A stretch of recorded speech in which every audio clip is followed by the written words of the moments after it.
महाराष्ट्रामध्ये इंग्रजी शाळांनी आतापर्यंत RTEचे जवळजवळ प्रत्येक वर्षी 1,09,000 प्रमाणे गेल्या 10 वर्षापासून आम्ही 13 लाख लोकांना विद्यार्थ्यांना ॲडमिशन दिलेले आहेत।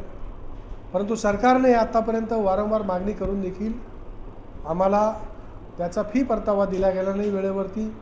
जवळजवळ 2400 कोटी रुपये सरकारकडे आमचे थकीत आहे। सरकारने यावर्षी 2400 कोटीमधून फक्त 45 कोटी रुपये मंजूर केले। म्हणजे विचार करू शकतो आपण की 45 कोटीमधून कोणत्या जिल्ह्याला किती येतील। एक ते अमरावती जिल्ह्याचा विचार केला तर 78 कोटी रुपये बाकी आहे। मग 45 कोटीमधून जर 78 कोटी रुपये जर प्रतिपूर्ती त्या विद्यार्थ्यांना द्यायची असेल तर किती टक्के येतील? 50% पण वाटायला येणार नाही, ही अवस्था आहे। पण बाकी इतर जिल्ह्याची तर वेगळीच आहे।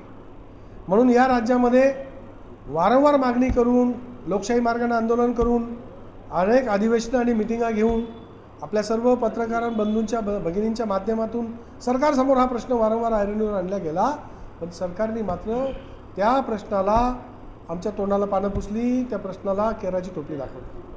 म्हणून यावर्षी नाविलाजानं आम्हाला सरकारच्या विरोधातील एक आंदोलनाचा भाग म्हणून एक पावित्र्य आम्हाला घ्यावं लागला। आणि तो पावित्र्य म्हणजे या राज्यामध्ये मेस्टाच्या इंग्रजी शाळेमध्ये जे RTEनुसार ॲडमिशन होतील त्याचा प्रतिपूर्ती सरकार देईपर्यंत आम्ही पालकांकडनं विनंती करून, पालकांना आमच्या आंदोलनात सहभागी करून पालकांकडनं विनंतीपूर्वक ते फी आम्ही मागणार आहोत।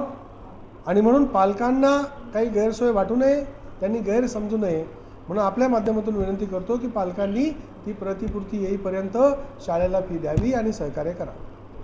दुसरा मुद्दा असा आहे आमचा की या राज्यामध्ये जी काही नवीन मान्यता येते किंवा नवीन दर्जावाढ शाळेला दिल्या जाते तर ती दर्जावाढीसाठी जे काही निकष लावले गेलेले आहेत ते निकष शिथिल करण्यात यावे।